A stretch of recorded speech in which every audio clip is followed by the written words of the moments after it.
The problem, I think, in our modern church and for me, for much of my life, is that we don't take faith all that seriously.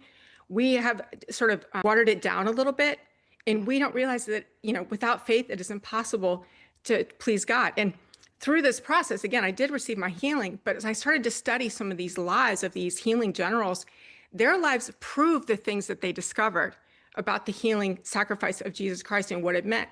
Not only that he was the revealed will of the Father, whoever looks at me is seeing the one who sent me, and that by his wounds we are healed, but so much more. And we would have to have a couple of hours to go through all these things one by one. And what I started to see when I was studying these things is that we have been very tempted to have an experience like my own father died from pancreatic cancer. I fasted, I prayed. I look at that, I see that, and there's a part of us that's dying for an answer. I want an answer. I want to know why. And we tend to bring God's word down to our experience. It must be this. It must be that. And what we do in that, to your point, we do limit the Holy One of Israel because his word does not change based on our experience. And when we look again at these people that taught this, if you look at somebody like F.F. Bosworth, his ministry, 250,000 healings and upwards of that out of his ministry.